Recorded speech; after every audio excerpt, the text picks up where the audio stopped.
Third parties, grandparents, and other relatives often become the primary care providers and role models for children in situations where the biological parents are missing or unfit due to negligence, drug use, alcoholism, abuse, or financial inability to care for the child. Minnesota Statute Section 257C governs the procedure for petitioning for child custody as an interested third party or a de facto custodian.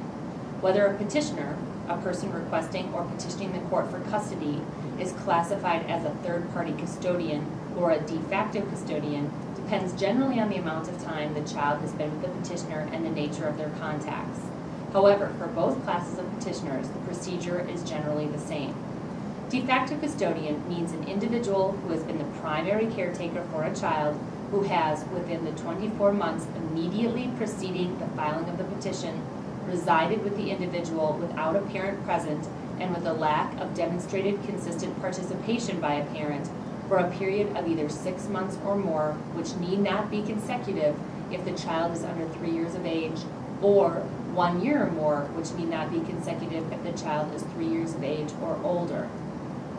An interested third party can be a grandparent, aunt, uncle, or other family member or person who can show that the parent has abandoned, neglected, or otherwise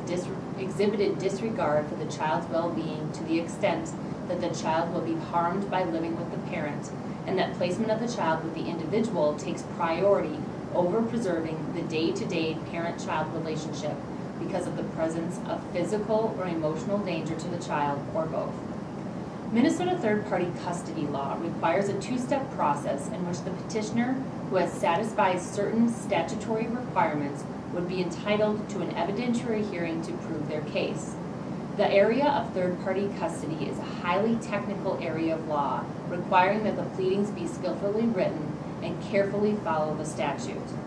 If the petitioners fail to establish in their petition that they are de facto custodians of the child, or that the placement of the child with the petitioners is not in the child's best interest, the petition may be dismissed.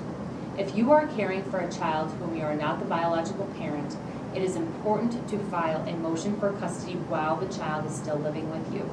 Even though the child may be living with you, you do not have any legal right to make decisions for the child or perhaps to seek any medical care on behalf of the child until the court specifically orders it.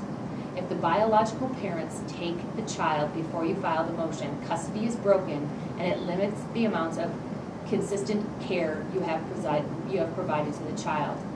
If you have questions about the criteria and would like to pursue a third-party custody action, contact the family law attorneys at Heimrel and Lammers today for a free initial consultation.